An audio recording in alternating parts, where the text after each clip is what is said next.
এই দেখো, এই দেখো ডিগির পাড়, এটি কোনো একরে লাগালাগি 2-3টে ডিগি দোলা। এই দেখো একটা ডিগি, এটা হচ্ছে আমার ডিগি। আমার ডিগির পাড় কে আসছুন কন্ত কচু কাটের কচু, তা 2 দিন তো কচু খাচ্ছি। আজকে ডিগির পাড়ে বাক্স কচু, শোলা কচু কাটে যাচ্ছ, শোলা কচুর ডাড়িগুলো নিয়ে যাই। কালকে ইলিশ মাছ খাচ্ছি, ইলিশ মাছের মাথাটা ভাজা করে রাখি দিছ। এবার আজকে ইলিশ মাছের মাথা দিয়ে কচু শাক হবে। এই জন্যে দোলাবাড়ি আসছুন। এই দেখো ব্যাগ আনছুং, তারপরে এই যে চাকু আনছুং, এই যে এলে কচুর গাছ কাটিং, এই যে এলে কচু। তোমরা কায় কায় শোলা কচু ইলিশ মাছের মাথা দিয়ে খাবেন কমেন্ট করেন।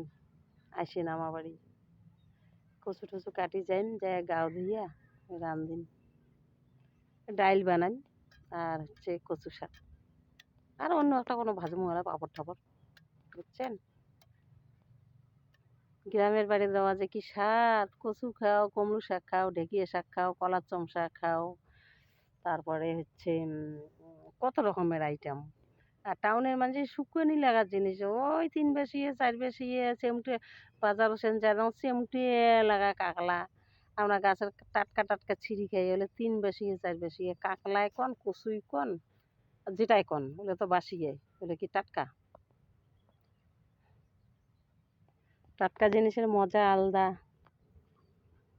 তারপরে টাটকা ডিগির মাছ, টাটকা শাক, টাটকা সবজি, সবই টাটকা টাটকা, বুঝছেন।